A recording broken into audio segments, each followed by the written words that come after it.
করতে পারতেছি না। দেশে কোনো মানে কি আপনার সিমের থেকে ডাইরেক্ট কল যাইতেছে না। আমাদের দেশে কি চলতেছে সেটা আমি জানি না।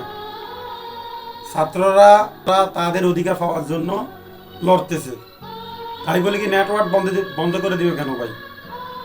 নেটওয়ার্ক কেন বন্ধ করবে? নেটওয়ার্ক বন্ধ আপনার ইয়ার সাথে, আন্দোলনের সাথে নেটওয়ার্কের কি সম্পর্ক?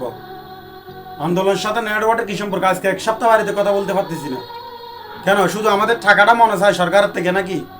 এই দেশ থেকে টাকা পাঠাইলে প্রবাসীরা খালি টাকাটার দরকার, আমাদের ওই ফ্যামিলির সাথে যোগাযোগ করার দরকার নাই। আর এই যে আপনার টেলিযোগাযোগ মন্ত্রী, আপনার নেটওয়ার্কের যে মন্ত্রী আছে, মন্ত্রী আপনারা বলছি, এই যে এতগুলো মানুষ প্রবাসী, 1 কোটি কত লাখ প্রবাসী বাইরে আছে, ওদের ফ্যামিলির সাথে যোগাযোগ করা লাগে না? কথা বলতে হয় না? আপনি কেন বন্ধ করছেন নেটওয়ার্ক?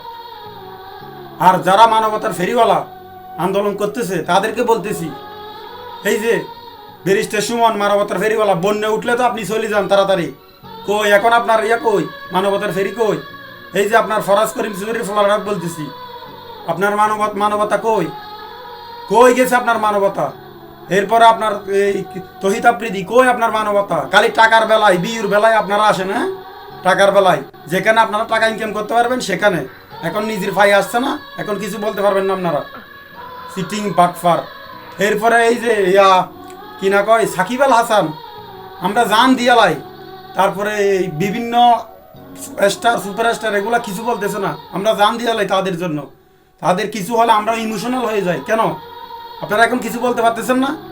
আপনাদের ইয়া নাই, দেমাক নাই, আপনাদের বুদ্ধি নাই, আপনাদের বিবেক নাই, বলতেছেন না কেন কিছু? সব শালারা কি জানেন, নিজের স্বার্থের জন্য সব শালারা ইয়া করে। এই যে ছাত্ররা আন্দোলন করতেছে আজকে, ছাত্ররা আজকে কি জন্য মানে আরো সাহস পাইতেছে না, ওরা কিছু বলতেছে না তার জন্য। যাই হোক, যারা প্রবাসী আছেন তাদেরকে বলতেছি, আপনারা 3 মাস 4 মাস এই যতদিন পর্যন্ত এই ছাত্ররা তাদের অধিকার বুঝে পায় নাই, ততক্ষণ পর্যন্ত আপনারা টাকা পাঠাবেন না দেশে কোনো টাকা পাঠাবেন না। দরকার হলে 3 মাস পরে টাকা পাঠাবেন, দরকার হলে হুন্ডিতে পাঠাবেন, কিছু কষ্টার টাকা লাগলে হুন্ডিতে পাঠাবেন, বিকাশে পাঠাবেন, তারপরে ব্যাংকের মাধ্যমে টাকা পাঠাবেন না। তারা হচ্ছে সবাই স্বার্থপর, সবাই বেইমান, সিটিং। স্বার্থ ছাড়া তারা লড়ে না। যারা মানবতার ফেরিওয়ালা আছে তারা স্বার্থ ছাড়া কোনো দিনও ইয়া করে না। এটা হচ্ছে কথা ভাই। আজকে 1 সপ্তাহ বাড়িতে কথা বলতে পারতেছি না, হিসেব নেটওয়ার্ক দেন না কেন? শালারা বেইমান।